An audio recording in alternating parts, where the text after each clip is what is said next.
Obrigado. Com a palavra, ministro Barroso.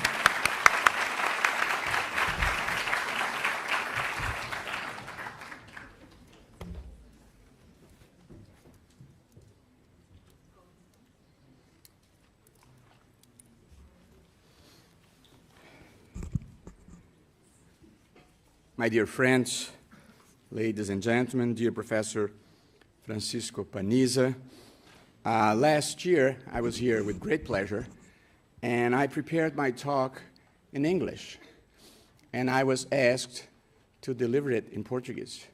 So I had to translate it back to Portuguese, which was kind of an awkward experience. So this year, they told me to speak in Portuguese. So this is what I'm going to be doing, but just letting you know that this was a request from the organizers. Eu tenho muito prazer e muita honra de estar aqui e de compartilhar com todos algumas ideias e algumas reflexões sobre este tema, Reframing Systems, repensando, reordenando os sistemas. Eu gostaria, em primeiro lugar, de cumprimentar os organizadores desse fórum. O Brasil, de fato, precisa de ajuda, precisa de talento, precisa de patriotismo, precisa de idealismo, e é alvissareiro o fato de que um grupo de jovens se reúne, ainda que à distância, para compartilhar angústias, aflições e tentar repensar um país, eventualmente refundar um país que até aqui, infelizmente, está aquém das suas potencialidades e cabe a nós empurrá-lo efetivamente para o seu destino. Evidentemente, eu quero agradecer a homenagem de ser presidente de honra deste evento e desse fórum. Homenagem boa é assim, em vida, que a gente pode saborear, celebrar, contar para os amigos, contar para os filhos, pode até tentar impressionar a própria mulher, embora quem seja do ramo saiba que essa é uma tarefa quase impossível nessa vida. Eu há pouco tempo atrás estive na Universidade de Viçosa e lá fui saudado pelo presidente do centro acadêmico, que disse uma frase que eu acho extremamente interessante e que gostaria de compartilhar com vocês, inclusive para incentivá-los todos a voltar a tempo e a hora para o Brasil. E ele disse a seguinte fascinante frase: eu não quero viver em outro país, eu quero viver em outro Brasil. E também essa é a mentalidade e esse é o espírito com o qual eu participo desse evento, plural, interdisciplinar, como deve ser a vida. Ninguém é dono da verdade, ninguém é bom demais, ninguém é bom sozinho. Portanto, a gente não trafega pela vida com uma mochila de certezas. Há uma frase feliz do Vinícius de Moraes em que ele diz: a maior solidão é bastar-se a si mesmo. Portanto, ninguém se basta a si mesmo. E a vida é plural, tem múltiplos pontos de observação, e todo mundo merece espaço, todo mundo merece ser ouvido e ser tratado com respeito e consideração. Eu dividi a minha apresentação em duas partes. Na primeira delas, eu procuro fazer uma avaliação do momento institucional brasileiro, das coisas que estão acontecendo e que precisam ser diagnosticadas adequadamente. E na segunda parte da nossa conversa, eu penso uma agenda para o Brasil, coisas que nós precisaremos fazer e que dizem respeito à criação de um país, independentemente de quem esteja governando. Eu ontem, quando vinha para cá, sentou-se do meu lado um cidadão britânico, indiano, e ele me perguntou assim: você trabalha para o governo? Eu disse: não, eu trabalho para o meu país. Portanto, não trabalho para governo nenhum, e a gente tem que pensar o Brasil e uma plataforma mínima que congregue as pessoas em torno do objetivo de fazer um país melhor. Eu gostaria de começar apontando algumas coisas boas que nós precisamos celebrar. A pior coisa que existe na vida é o pessimismo. Dizem que o otimismo não é garantido que ele dê certo, que ele torne as coisas melhores. mas o pessimismo certamente dá certo. Ele torna as coisas piores. Portanto, não adianta pensar a vida de uma maneira pessimista. Eu gosto de ilustrar isso com uma passagem que ouvi meu querido amigo Carlos Aires, em que ele disse que o cidadão foi a um médico e o médico disse a ele: eu tenho uma notícia ruim para você e tenho uma notícia pior. Qual que você quer primeiro? Ele disse: me dá a ruim, né? E o médico disse: você só tem 24 horas de vida. Ele disse: meu Deus do céu, o que pode ser pior que isso? Estou para te falar desde ontem. Portanto, eu não gostaria de dar uma conotação negativa. E, portanto, nós precisamos olhar para trás, para os 30 anos de democracia e, pelo menos, celebrar 3 façanhas importantes. A primeira, esses 30 anos de democracia, nós conquistamos estabilidade institucional. 30 anos de legalidade constitucional, num país acostumado a golpes, contragolpes, quarteladas e quebra da legalidade constitucional. Eu bem sei, entendo e respeito, e não posso opinar, que muitas pessoas têm a percepção de que o que aconteceu no Brasil foi um golpe. E acho que essa é uma percepção política, legítima, que todos têm o direito de professar, assim como existem pessoas que têm uma visão diferente. A única observação que me parece importante assinalar aqui, do meu ponto de observação de um juiz constitucional, é que um tribunal constitucional não faz escolhas políticas. Um tribunal constitucional zela pelo cumprimento das normas constitucionais e das regras do jogo. As escolhas políticas têm que ser feitas pela sociedade. E, evidentemente, numa sociedade dividida, ninguém deve imaginar que a solução dos problemas políticos possa ter a sua última palavra no Supremo Tribunal Federal. Porque, se ele é um tribunal de todos, ele não pode escolher um lado. Este lado tem que ser deliberado pela sociedade e pela política. É, portanto, preciso ter a percepção de quais são as possibilidades e limites de um tribunal constitucional numa democracia. A segunda observação que eu gostaria de fazer é que, nesses 30 anos de democracia, nós conseguimos estabilidade monetária. Qualquer pessoa que tenha mais de 40 anos aqui, somos poucos, mas nós, os que somos jovens há muito mais tempo, convivemos com a inflação e com a hiperinflação devastadora e os sucessivos fracassos de planos econômicos que tornava a vida um inferno e penalizava, sobretudo, as pessoas mais pobres que não tinham como se proteger no mercado financeiro da desvalorização da moeda e da sua perda de poder aquisitivo. Portanto, a estabilidade monetária conquistada nesses 30 anos de democracia também é um fato que merece ser celebrado.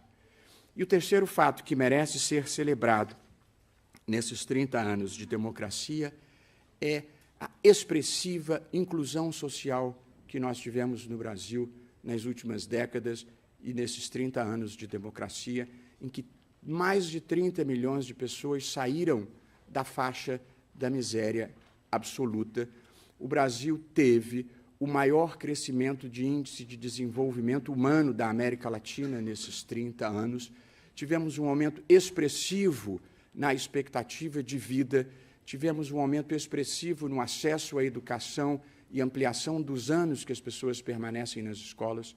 Portanto, antes de começar a fazer o diagnóstico severo que eu acho que é preciso fazer da situação corrente do Brasil, vale a pena relembrar que nós, em 30 anos de democracia, conquistamos estabilidade institucional, estabilidade monetária e conseguimos uma expressiva inclusão social. Em menos de uma geração, nós derrotamos uma ditadura militar, nós derrotamos a hiperinflação e conseguimos impacto expressivo sobre a pobreza absoluta. Não é pouco e, portanto, gostaria de começar com essa nota positiva. Passo à primeira parte da nossa conversa, que é uma análise do momento institucional brasileiro. Impossível não começar a análise do momento institucional brasileiro sem tratar do tema do combate à corrupção. Quero logo dizer que o modo como vejo esse fato, esse processo, esse fenômeno, é totalmente descolado de uma pessoa de um governo e talvez até de uma geração. São disfunções que vêm de muito longe. Mas a verdade é que a corrupção favorece os piores. A corrupção é um universo em que os espertos levam vantagem sobre os bons. E, evidentemente, um mundo que seja dos espertos e não dos bons não é um mundo positivo. Corrupção significa levar vantagem indevida para fazer alguma coisa errada ou não fazer aquilo que deveria ter sido feito. O primeiro aspecto que deve ser assinalado aqui, triste como seja, é que a corrupção no Brasil não foi um conjunto de fatos isolados, desvios individuais, situações particulares. Nós vivemos no Brasil, tragicamente, uma situação de corrupção institucionalizada, disseminada, e onde você destampa, tem coisas erradas. Isso não começou nem ontem, nem anteontem, mas num processo dramático, isso foi se agravando ao longo do tempo. Um país em que, progressivamente, se vai descobrindo que onde havia uma licitação importante, tinha algum tipo de fraude. Portanto, essa é a primeira reflexão que tem que ser feita. E na vida a gente tem que fazer os diagnósticos certos, por mais penosos que eles sejam. A corrupção não foi um fato isolado. Havia esquemas de arrecadação e distribuição, e eles eram institucionalizados, e eles envolviam agentes públicos, agentes privados, partidos políticos e membros do Congresso, que faziam uma farra com dinheiro público. Dinheiro que não foi para a educação, dinheiro que não foi para a saúde, dinheiro que não foi para o transporte, dinheiro que não salvou vidas. E a corrupção não tem ideologia, não há corrupção de esquerda nem corrupção de direita. Não há corrupção dos outros e a corrupção dos meus. Ninguém pode ter corrupto de estimação. Portanto, nós temos que enfrentar este fato. Aconteceu, não adianta negá-lo e temos que pensar a vida a partir daqui. Eu devo dizer que ninguém deve acreditar que se faça ou se refunde um país com direito penal, com punições exacerbadas. Não é assim que a vida funciona. Um país se faz com educação, distribuição justa de renda e debate público de qualidade. Portanto, não é com direito penal, nem exacerbação do direito penal.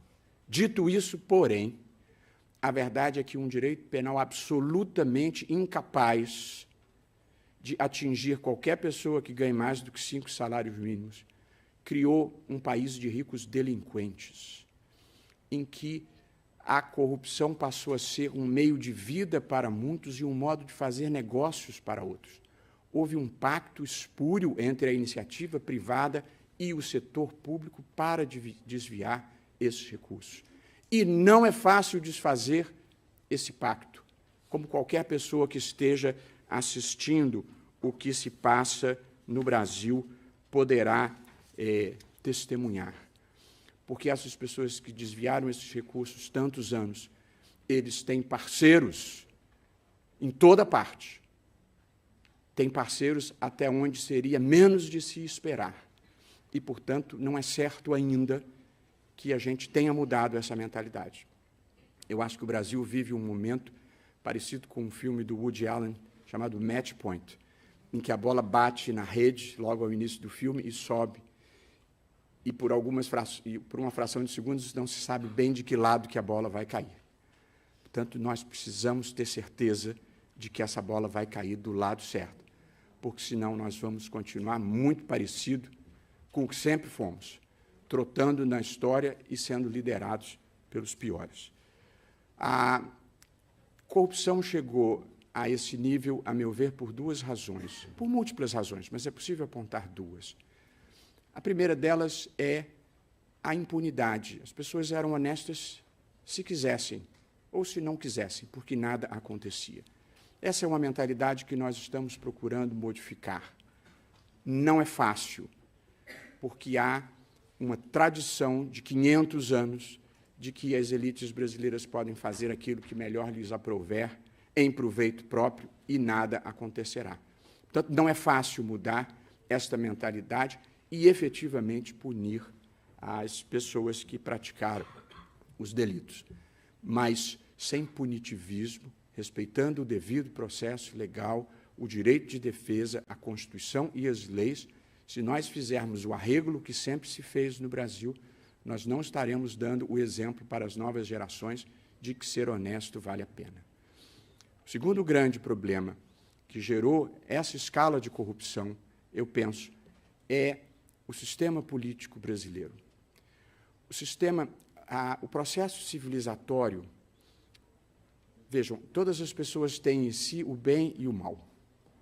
O processo civilizatório existe para reprimir o mal e potencializar o bem. É isso que é a civilização. O sistema político brasileiro faz exatamente o contrário. Ele reprime o bem e potencializa o mal. Portanto, além de enfrentar o tema da impunidade, nós precisamos refazer este sistema político. A meu ver, com 3 objetivos principais: baratear o custo das eleições, aumentar a legitimidade democrática da representação política e facilitar a governabilidade pela formação de maiorias. E, portanto, gostaria de compartilhar algumas reflexões sobre esse tema. Eu preciso dizer que eu discuto esse tema há tantos anos, conversava com o ex-ministro da Justiça, meu querido amigo Zé Eduardo Cardoso, há quantos anos a gente tenta mudar esse sistema político. Eu escrevi uma proposta de reforma política em 2006. E, desde então, passados quase 12 anos, a gente continua discutindo as mesmas coisas e não conseguiu mudar ainda. Mas eu me lembro de uma história que eu li certa vez, que o Carlos Drummond de Andrade, o grande poeta brasileiro, entrou num sebo, e ali no sebo ele encontrou um livro seu, com uma dedicatória para um amigo que ainda estava vivo.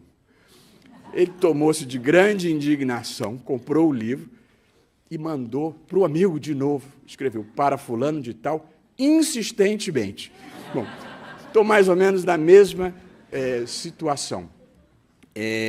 Insistentemente tentando repensar o sistema político brasileiro. O sistema político envolve o sistema de governo, presidencialismo ou parlamentarismo, o sistema eleitoral, majoritário ou proporcional, e o sistema partidário. Nós temos problemas dramáticos nos 3 planos. Para atenuar esse hiperpresidencialismo brasileiro e este modelo que nos levou à crise que nós vivemos, e eu, saindo daqui e sem imprensa, estou disposto a conversar com qualquer pessoa da plateia sobre o que aconteceu no Brasil, e tal como eu penso. Da tribuna eu não posso dizer tudo o que eu penso, mas o hiperpresidencialismo brasileiro é um problema.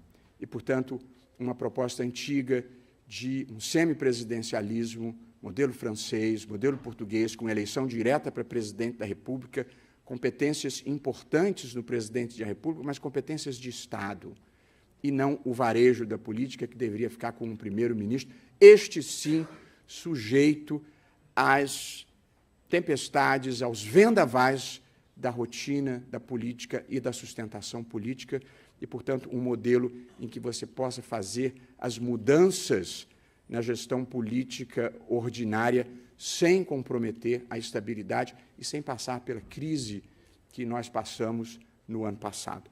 Mas a questão do semipresidencialismo não é o que está na mesa, mas é nos momentos de bom tempo que a gente conserta o telhado. E, portanto, este é um tema que devia entrar na agenda brasileira, nem que seja mudar o sistema de governo para daqui a 8 anos. Mas esse hiperpresidencialismo latino-americano é uma usina de crises e ninguém está imune a elas. O sistema eleitoral brasileiro é provavelmente a combinação dos piores elementos possíveis. É um sistema em que, para a Câmara dos Deputados, a votação é em lista, o sistema é proporcional, lista aberta com possibilidade de coligações. É tudo de ruim. Porque, em primeiro lugar, é muito caro. Um candidato a deputado em São Paulo precisa disputar 30 milhões de votos. Uma campanha para deputado federal em São Paulo custa milhões de reais. Ela custa possivelmente 10 vezes mais do que tudo que o parlamentar é capaz de arrecadar legitimamente ao longo dos 4 anos do seu mandato. Portanto, se a campanha custa 10 e o máximo que eu consigo ganhar é 1, não é difícil adivinhar a maior parte do problema de corrupção política que há no Brasil. As pessoas vão buscar essa diferença em algum lugar. E aí começa a corrupção. E, portanto, enquanto nós não baratearmos o sistema político, o modo de eleição, não haverá como estancar esta sangria de recursos que migra para a corrupção. Onde há demanda, há oferta. E, portanto, se não vier de empresa, vem do crime organizado, vem de alguma coisa errada. Portanto, o que a gente tem que fazer é baratear o custo das eleições. Esse é o passo número 1 a se fazer. Mas há um outro problema, é que nas eleições para a Câmara dos Deputados, no sistema proporcional, o eleitor vota em quem ele quer. Bom, só que ele elege quem ele não sabe, porque mais de 90% dos candidatos são eleitos com transferência de votos intrapartidária. Portanto, nós temos um sistema em que menos de 10% dos deputados federais foram eleitos com votação própria. E o que é pior, o eleitor não sabe quem ele elegeu e o eleito não sabe por quem ele foi votado. Portanto, é um sistema with no accountability. O eleito não tem a quem prestar contas e o eleitor não sabe de quem cobrar. Portanto, além de um problema de custo, nós temos um problema de legitimidade democrática. E, por fim, nós caímos num sistema partidário em que nós temos mais de 35 partidos políticos e, para compor uma base mínima de sustentação política, num modelo que nem tem fidelidade partidária, o presidente da República fica refém de ter que negociar para cada votação importante com uma pluralidade, não é nem de partidos, é de indivíduos, cada um com um interesse, às vezes interesse público e às vezes apenas uma goela grande. Portanto, é um sistema que impõe ao presidente da República ser refém do fisiologismo. E se ele não aceitar ser refém do fisiologismo, ele está sujeito a todo tipo de retaliação, como nós bem também testemunhamos no período recente da história brasileira. Portanto, é tudo muito ruim. E é inacreditável que, passado tanto tempo, essas pessoas não consigam, com uma dose de patriotismo, uma dose de idealismo, desfazer isso e refazer um modelo decente. O grande problema da democracia brasileira é que as mudanças que nós precisamos com urgência para serem feitas democraticamente, como se impõe, depende da atuação das pessoas que vão ser afetadas pelas mudanças que a gente precisa. Portanto, esta é a grande dificuldade e a grande contradição democrática que tem nos mantido rodando no mesmo lugar e aumentando o buraco de um sistema político, onde já aprovados, inclusive, no Senado, pelo menos o fim das coligações em eleições proporcionais e a cláusula de barreira, isso não avança. As coligações, a meu ver, são inconstitucionais. Elas fraudam a vontade do eleitor. Por exemplo, numa das eleições passadas, o PT se coligou em Minas Gerais com o PRB. O PT é um partido que tem um discurso feminista e pró-descriminalização do aborto. O PRB é um partido de base evangélica e, portanto, contra determinadas posições das mulheres e, mais ainda, contra a descriminalização do aborto. Pois, em Minas Gerais, quem votou no PT pode ter eleito um pastor evangélico, ou quem votou num pastor evangélico pode ter eleito uma pessoa que tem uma posição muito mais progressista. Portanto, é um sistema que frauda a vontade do eleitor. Além de não saber quem você está elegendo, você pode estar votando, o seu voto pode parar para eleger alguém que pensa o oposto do que você desejaria. Portanto, é preciso revisitar isso com urgência desesperada, aprovando o fim das coligações em eleições proporcionais, aprovando o fim da cláusula de barreira e experimentando um modelo que possa baratear as eleições e que eu acho que, para combinar e conciliar diversos interesses legítimos, deveria ser o voto distrital misto. A classe política deve ao Brasil a mudança do sistema eleitoral, sob pena de tudo continuar como sempre foi. Eu disse isso no meu primeiro voto ao entrar no Supremo no mensalão. Se não mudar o sistema político, toda a energia que nós gastamos vai se dissipar por nada. E aí nós vamos ficar num país em que o direito penal fica enxugando gelo, quando uma mudança no sistema político é o que verdadeiramente faria diferença. Não vou gastar tempo, mas só para registrar a minha posição, uma outra mudança importante é uma redução drástica do foro privilegiado, porque este é um sistema, é um modelo que não funciona. Aliás, ele funciona, porque ele foi feito para não funcionar, e ele não funciona. Portanto, até se pode dizer que ele funciona. Mas o poder, o Supremo, não tem condições de exercer esse papel bem, não exerce. Há uma mentalidade atrasada no Brasil de que competência é poder. Quanto mais competência eu tenho, mais poder eu tenho. Essa é uma visão ruim da vida. A gente deve querer poder quando pode exercer bem. Se não pode exercer bem, você deve delegá-lo, passá-lo adiante para quem possa exercê-lo bem. As questões prescrevem no Supremo, o Supremo leva muito mais tempo para receber uma denúncia, não é culpa dos ministros, creio em mim, é um procedimento lento, totalmente diferente do que ocorre em primeira instância. O Supremo leva 1 ano e meio para receber uma denúncia, um juiz de primeiro grau leva 48 horas. Portanto, é simplesmente porque o sistema não funciona, porque ele é feito para não funcionar. O poder, numa democracia, não pode existir para o juiz proteger os amigos e perseguir os inimigos. O poder tem que existir para fazer o bem e para fazer justiça. Esta é uma competência em que o Supremo não consegue fazer a tempo e a hora nem o bem, nem a justiça, e ainda sofre um contágio político indesejável. Portanto, traz desprestígio para o Supremo e um sentimento de impunidade para o país. Temos que mudar isso pelo bem do Supremo e pelo bem do país.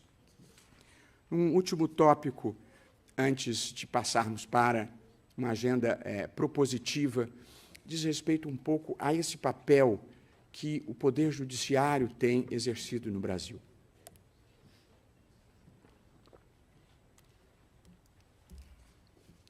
Decisão política deve ser tomada por quem tem voto. Portanto, numa democracia e no modelo ideal, cabe à política tomar as decisões políticas em geral. Há, no Brasil, no entanto, uma judicialização muito abrangente. A judicialização é um fenômeno mundial do segundo pós-guerra, em que houve esta ascensão do poder judiciário, sobretudo da jurisdição constitucional, por parte das Cortes Supremas. Esse fenômeno é potencializado no Brasil por uma Constituição extremamente abrangente, e trazer uma matéria para a Constituição significa judicializá-la em potencial, porque as normas constitucionais são base para determinadas pretensões, e, no Brasil, este fenômeno da judicialização também é potencializado por um custo relativamente baixo de litigar em juízo e por um acesso relativamente fácil ao Supremo Tribunal Federal. Portanto, o modelo institucional brasileiro facilita a judicialização. Paralelamente a isso, nós temos vivido um momento, que todos acompanham, de um certo desgaste da política, uma certa perda de credibilidade e de legitimidade, que faz com que muitos atores sociais, em lugar de irem disputar espaço no Congresso ou no debate político, acaba optando pela judicialização. E, portanto, parte do debate político hoje relevante é feito no Poder Judiciário em razão do desprestígio da política. É preciso revalorizar a política, porque este é o modelo ideal. Mas, apenas para deixar documentado, a judicialização não é uma iniciativa expansiva do judiciário. Os atores sociais é que passaram a procurar o judiciário pelo seu desencanto com a política. E é por esta razão que é preciso revitalizar a política, porque a política é que é o espaço próprio. Além disso, a parte das tensões havidas no Brasil nos últimos anos, todas elas desaguaram no judiciário, até porque os segmentos derrotados na política acabam indo também eles buscar tutela no judiciário, de um lado ou de outro. Portanto, há uma circunstância brasileira que, inclusive, gera uma certa quantidade de fricção entre os poderes. Por exemplo, o rito do impeachment teve o seu capítulo final definido pelo Supremo Tribunal Federal, nesse caso específico, até por mim mesmo. Porque o impeachment é um procedimento excessivamente dramático dentro de uma democracia para poder ser conduzido por uma pessoa que ia mudando as regras do jogo ao longo do caminho.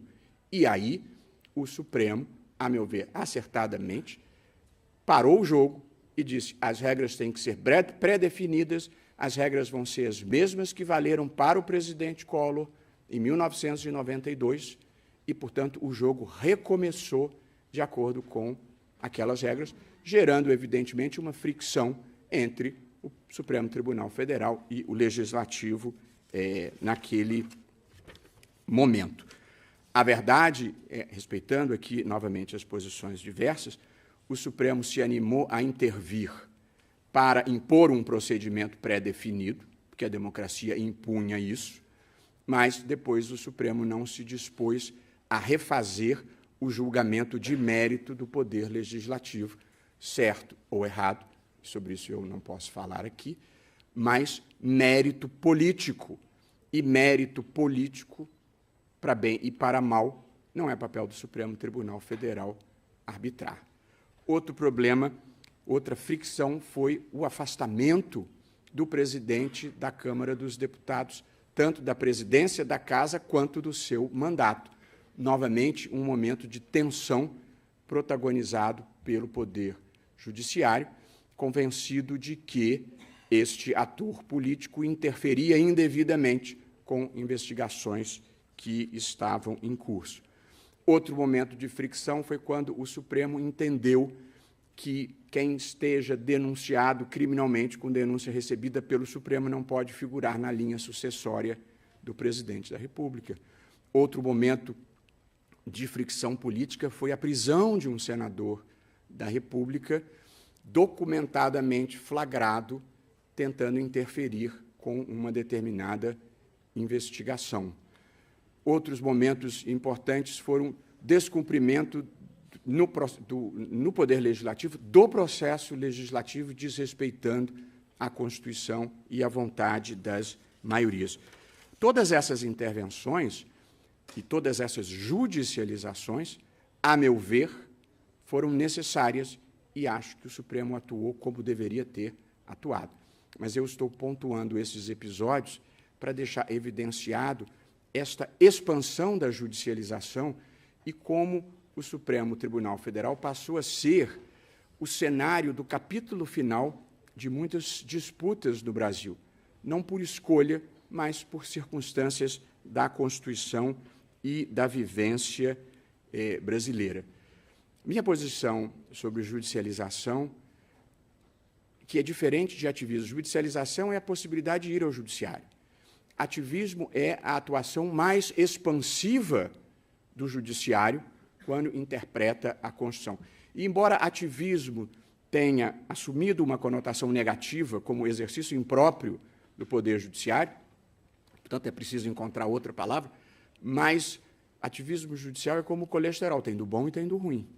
Há áreas em que o Poder Judiciário não deve intervir, espaços de decisão política, como eu falei, questões econômicas, não é um bom espaço do Judiciário, deliberações político-administrativas do tipo demarcação de terras indígenas, transposição de rios, esses não são temas em que o Poder Judiciário, como regra, deva interferir. Mas, em outros, o Poder Judiciário tem o dever de interferir, seja para assegurar direitos fundamentais, seja para proteger as regras do jogo democrático. O Judiciário assegurou liberdade de expressão, derrubando o artigo do Código Civil que previa autorização para escrever biografias. O Supremo Tribunal Federal interveio para assegurar direitos das uniões homoafetivas. O Supremo está intervindo, o julgamento está em curso para proteger direitos das pessoas transgênero. O Supremo interveio, está deliberando a questão do direito de privacidade e do porte pessoal de maconha para consumo próprio.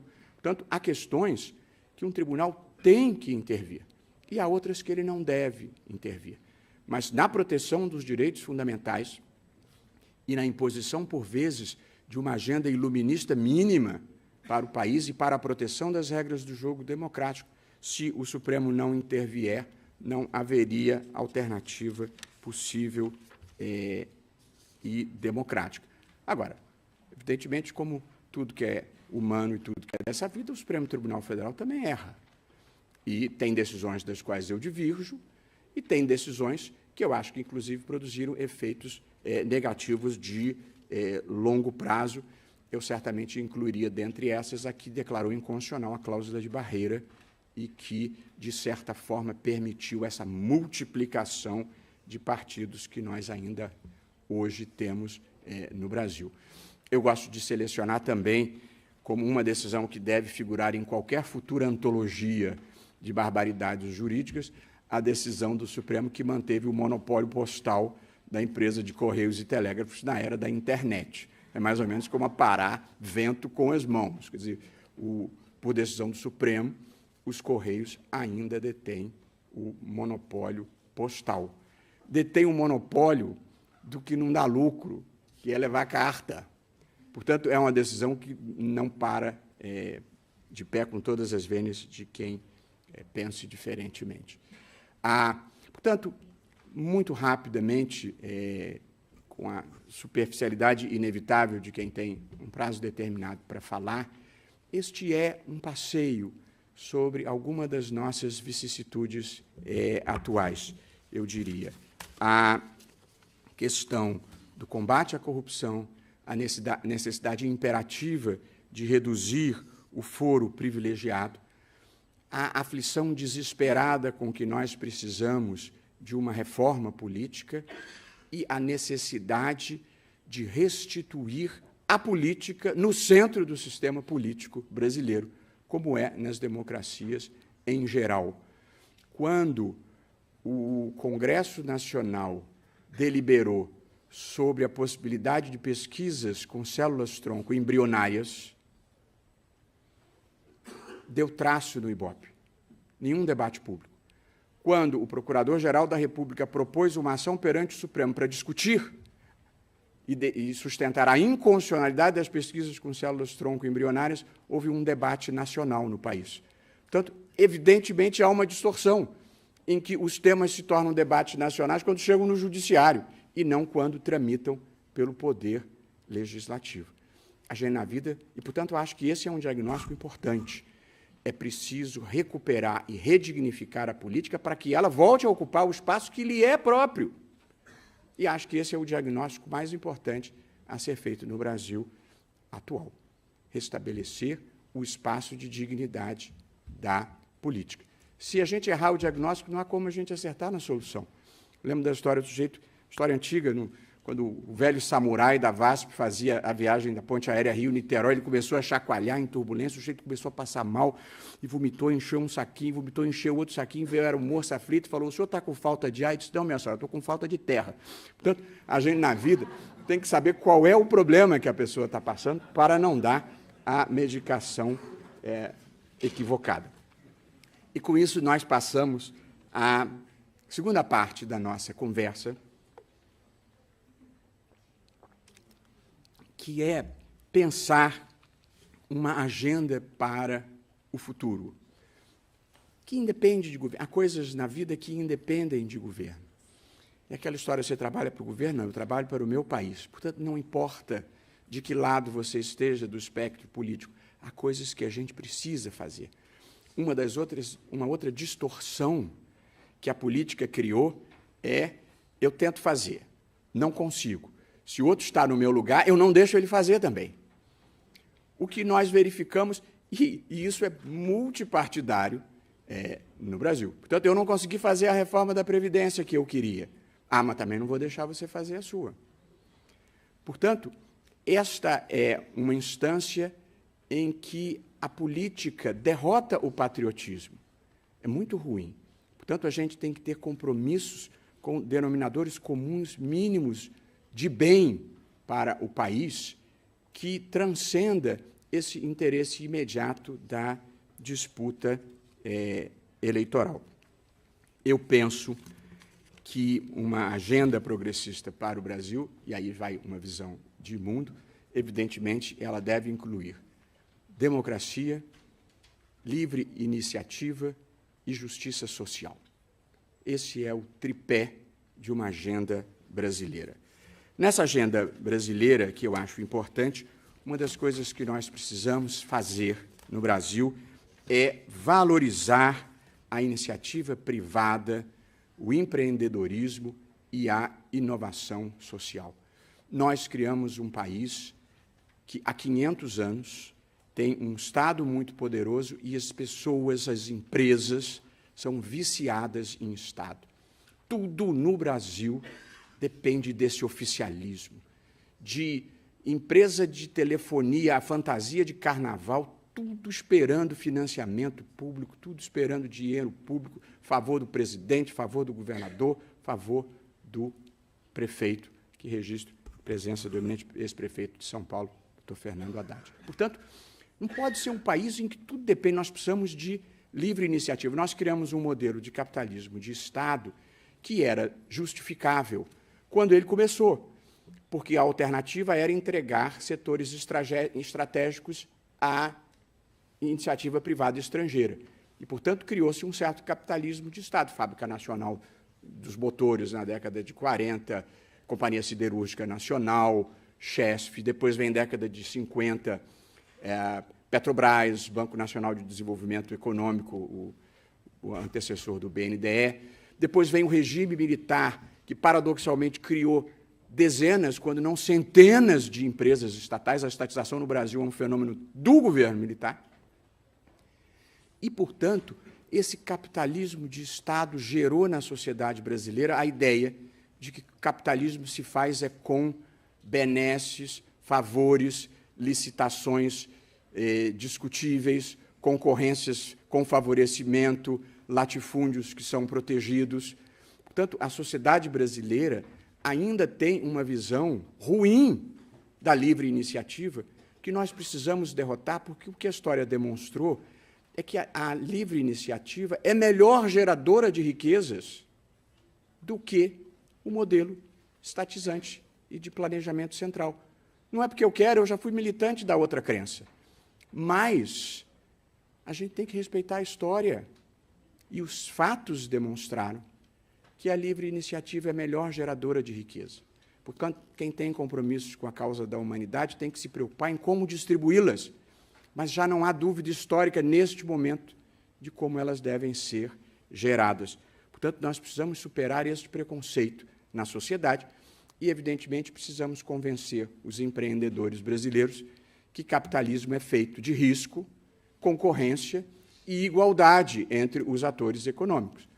Porque, no Brasil, com frequência, os grandes atores econômicos gostam mesmo de financiamento público, reserva de mercado e cartelização. Portanto, um sistema em que prevalece financiamento público e reserva de mercado para as grandes empresas não é capitalista. Essa é uma espécie de socialismo para ricos, que é um pouco o que nós tivemos no Brasil. E aí chegamos a um outro item da agenda brasileira, que é o redimensionamento do Estado. O Estado brasileiro ficou grande demais. E eu vou falar disso logo adiante, mas ele não é grande demais por causa de programas sociais. Essa é uma distorção ideológica. Ele é grande demais porque ele está presente em áreas que não deveria estar e porque nós criamos um quadro de burocracia estatal maior do que a sociedade é capaz de sustentar. E, portanto, o país paga 4% do PIB com funcionalismo público, e isso hoje se tornou um problema, sobretudo nos Estados-membros da Federação. Todos estão quebrados.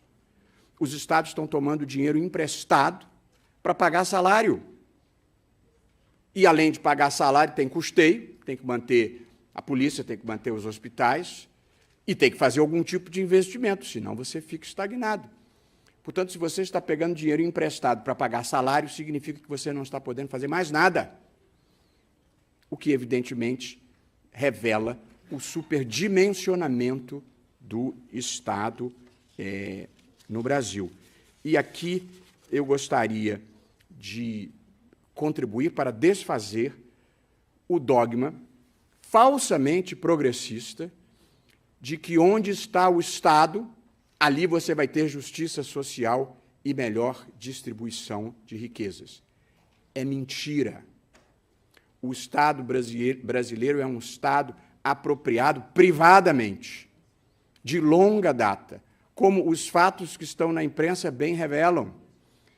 O Estado brasileiro é um Estado do atraso, é um Estado do favorecimento das elites.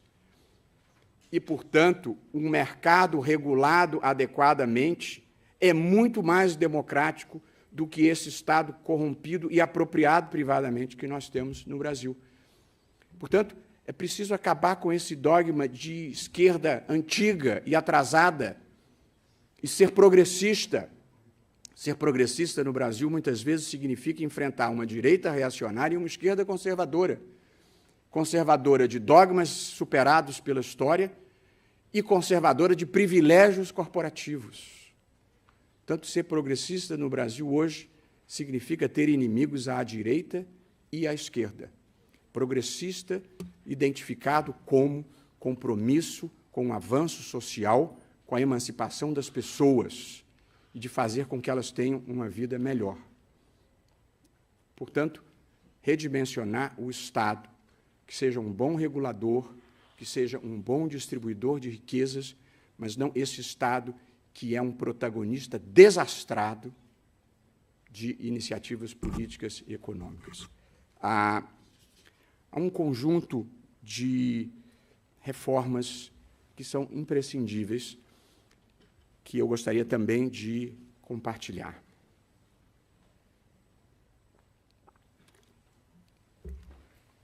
Evidentemente, não estou aqui como ministro do Supremo, estou aqui como um professor que pensa o Brasil há muitos anos. Eu estou ministro, mas eu sou um professor. E, para falar a verdade, esse é o espaço da vida que eu gosto mesmo de habitar, trocar ideias e ouvir as pessoas de uma maneira geral. Eu estou aqui seguindo o tempo que me deram de 60 minutos, eu vou até tentar abreviar. Muito bem. A primeira reforma imprescindível é a da Previdência. Os debates no Brasil, o debate público no Brasil, às vezes fica comprometido porque as pessoas escolhem um lado e aí elas não precisam dos fatos. As pessoas na vida têm direito à própria opinião, mas não têm direito aos próprios fatos. Portanto, a gente tem que fazer um debate público sobre fatos. Fatos. O setor público e o setor privado de previdência no Brasil, portanto, tanto o regime próprio quanto o regime de previdência privada, o do INSS, consomem 54% do orçamento brasileiro. 54% do orçamento vão para o sistema previdenciário. É mais do que o dobro de tudo o que o país gasta com educação, com saúde e com todos os programas sociais aí incluídos Bolsa Família, Minha Casa e Minha Vida. Portanto, a primeira coisa a fazer é diagnosticar que este sistema ficou grande demais, sendo que ele cresce exponencialmente e daqui a pouco vai chegar a 80%. Portanto, se nós não fizermos uma reforma da Previdência importante e drástica, nós vamos entregar para os nossos filhos um país arruinado. Um país arruinado não é nem de esquerda nem de direita. É um país arruinado. Basta olhar a Venezuela. Ah, não, mas foi uma ruína progressista. Ah, bacana. Portanto, não existe ruína de esquerda e ruína de direita. Responsabilidade fiscal não tem ideologia, porque quem gasta mais do que arrecada, ou tem que tomar dinheiro emprestado repetidamente, aumentando os juros, ou tem que imprimir dinheiro criando inflação. Juros altos e inflação penalizam os pobres. Portanto, responsabilidade fiscal é progressista. Impede uma fórmula que penaliza os pobres. Portanto, já aqui um pouco acelerando, sem entrar muito em detalhes, a reforma da Previdência. Em um país do mundo, as pessoas se aposentam, como no Brasil. Eu tive um sócio, eu tenho até a quem quero muito bem, que está vivo ainda, que se aposentou aos 44 anos. Ele tem 84, felizmente, bem de saúde, mas há 40 anos ele vive às custas da sociedade, de um povo pobre que paga a aposentadoria dele. Ninguém pode achar isso bom. Nem 50, o mundo se aposenta aos 65 anos. E, portanto, por que a gente vai ter uma regra diferente? É claro que você pode ter situações especiais, ou para o trabalhador rural, ou para quem trabalha em determinadas situações, mas, como regra geral, tem que ser 65 anos. No Brasil, o óbvio é dificílimo, mas tem que ser assim, 65 anos. Tem que ter um teto igual no setor privado e no setor público. O setor previdenciário brasileiro é uma imensa transferência de renda dos pobres para os ricos, porque os 30 milhões aposentados no INSS custam um pouco mais do que 1 milhão aposentado no setor público. E todo o resto da sociedade financia essa transferência de renda.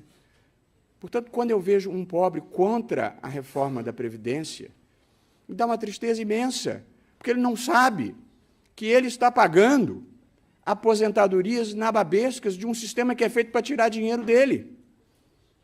Isso não tem ideologia, não é nem de esquerda nem de direita. Se o pobre estiver sustentando o rico, o sistema é perverso e é injusto.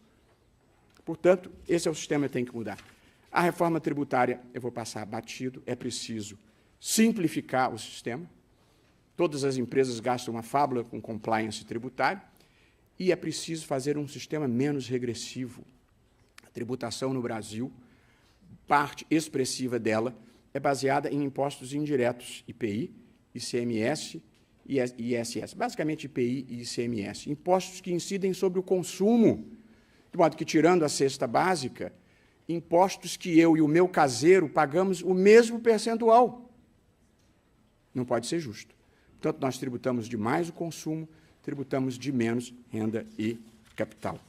E uma brevíssima referência para encerrar, a reforma trabalhista.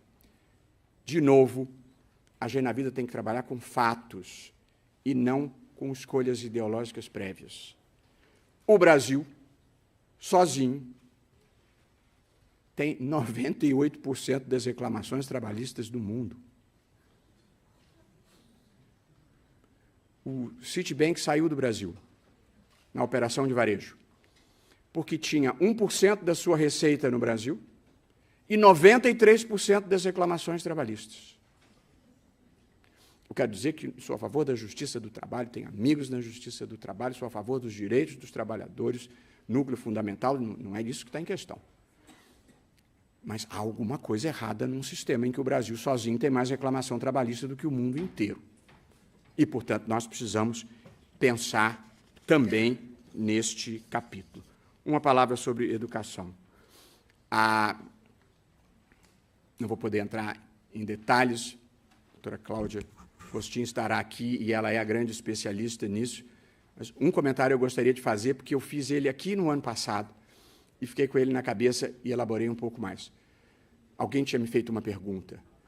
Quando houve a transição de um governo para outro, há pouco mais de um ano atrás, todas as pessoas, formadores de opinião e a imprensa estavam preocupados com quem seria o ministro da Fazenda, quem vai ser o presidente do Banco Central e quem vai ser o presidente do BNDES. Este era o grande tópico da agenda. Todo mundo preocupado. Educação entrou no racha político geral. Vai ficar com um partido A, B ou C. Bom, nada pessoal contra o ministro da Educação, que é uma figura muito distinta. Mas a verdade é que a educação é um slogan, ela não está no topo da agenda. Se estivesse no topo da agenda, nós teríamos discutido quem vai ser o ministro da Educação.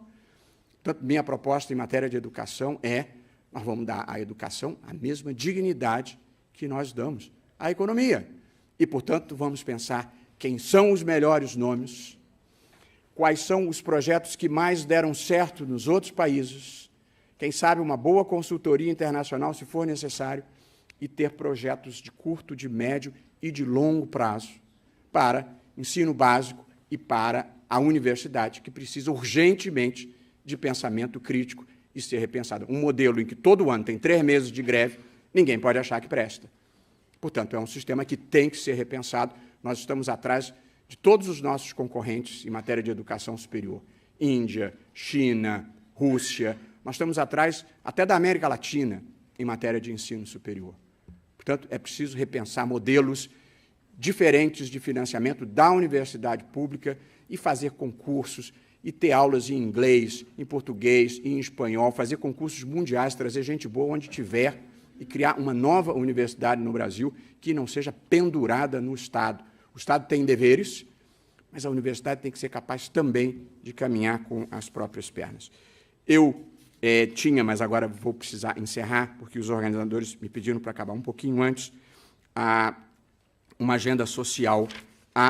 Sim, porque um país é feito para as pessoas viverem com mais dignidade, com mais qualidade de vida, com mais informação, com a capacidade maior de serem felizes, de terem acesso à educação, às coisas em geral, e à saúde. Portanto, tudo que a gente está falando é para melhorar a vida das pessoas. Portanto, nós temos que ter uma agenda social que inclua habitação popular. O país tem 6 milhões de déficit em unidades habitacionais, saneamento básico, precisamos de a principal política pública de saúde. Nós estamos atrasados. Muitos lares não têm esgotamento sanitário e mais ou menos 50%, e mais de 70% dos municípios não têm nem tratamento de esgoto. Jogam in natura na natureza, comprometendo também o meio ambiente. Precisamos de reflexão sobre mobilidade urbana. Os trabalhadores, o prefeito de São Paulo certamente terá lidado com isso. As pessoas levam 1h30, 2 horas, 3 horas por dia para chegar e voltar do trabalho. Isso torna a qualidade de vida péssima. Portanto, habitação minimamente digna, saneamento e transporte público minimamente adequado são requisitos para uma vida boa, para uma vida digna, para uma vida com qualidade. As pessoas vivem para serem felizes e não para viverem atormentadas, sem esgoto, sem condução. Eu incluiria o dever de continuar com os programas sociais relevantes, e há uma ficção errada de que são os programas sociais os responsáveis pelo déficit público. Bolsa Família, que foi um importantíssimo programa social, não corresponde nem a 1% do orçamento. Portanto, a ideia de que a crise fiscal se deve à assistência aos pobres é um erro, é uma manipulação ideológica em favor de sempre. Há um item de proteção ambiental, há itens importantes na agenda brasileira, não apenas econômica, como a questão da legalização, de como lidar com as drogas. A guerra ao tráfico, tal como praticada no Brasil, é um fiasco.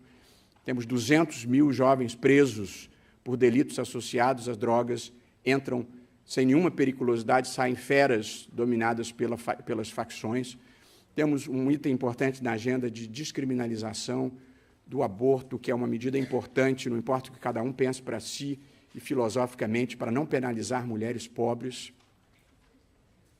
Há muitos itens de uma agenda brasileira que eu vou precisar, no entanto, deixar de atribuir aqui, mas eu me lembrei quando eu tive numa palestra recentemente, a pessoa me apresentou, está aqui o ministro Barroso, que, como advogado, defendeu as uniões homoafetivas, como ministro votou pela descriminalização da maconha, e, ministro, eu queria dizer para o senhor que a próxima pauta progressista são as uniões poliafetivas, de modo que nós contamos com o senhor também para a defesa capítulo. Eu disse, olha, vou pensar na vida democrática, nenhum tema é tabu, mas é que eu já sou convidado para a Marcha da Maconha. Eu já sou convidado para a parada gay. Preocupa-me o tipo de evento que vão me convidar se eu apoiar as uniões poliafetivas. Pois eu queria concluir esse tema em que eu, evidentemente, tratei de muitas coisas com o déficit de profundidade inevitável nas circunstâncias de uma palestra corrida. Eu escrevi um texto que terei prazer de compartilhar. Mas eu gostaria de terminar lembrando os seguintes pontos. O Brasil só existe verdadeiramente há 200 anos, 208 anos, com a vinda da família real em 1808. Porque antes disso, os portos eram fechados, portanto, o Brasil não podia ter comércio com nenhum outro país que não Portugal. Era proibido haver estradas na colônia. Era proibido haver manufaturas. Não havia escola há 208 anos. Não havia escola primária no Brasil. Tinha uma outra escola religiosa, não tinha escola primária. E, consequentemente, 98% da população era analfabeta. 1/3 da população era de escravos. Não tinha dinheiro. As trocas eram feitas por escambo. Portanto, 98% da população analfabeta, 1/3 de escravos. Pior, ou tão ruim quanto, nós éramos herdeiros de uma tradição que não era a tradição da Magna Carta inglesa, que é desde 1215. Nós tínhamos a tradição portuguesa, nossos queridos ancestrais, mas era a tradição do último país da Europa a acabar com a Inquisição, o último país da Europa a acabar com o tráfico de escravos, o último país da Europa a acabar com o absolutismo. E, apesar disso, em 200 anos, nós criamos uma das 10 maiores economias do mundo, uma democracia, com todas as suas circunstâncias, que desfruta de estabilidade institucional, e estamos aqui pensando como fazer um país para o futuro. Há 40 anos atrás, quando eu estava na faculdade, nós pensávamos como acabar com a tortura, como acabar com a ditadura, como criar uma mentalidade democrática num país devastado. Agora nós estamos pensando numa agenda construtiva, uma agenda que possa fazer com que a gente mude de patamar, patamar ético, patamar econômico e patamar social. Portanto, a nossa agenda hoje é muito melhor do que a de 40 anos atrás. Portanto, a ditadura parecia invencível e ela se foi. A inflação parecia invencível e ela se foi. A pobreza extrema parecia invencível e nós derrotamos. E, portanto, a corrupção também não é invencível. A gente só não pode desperdiçar esta chance.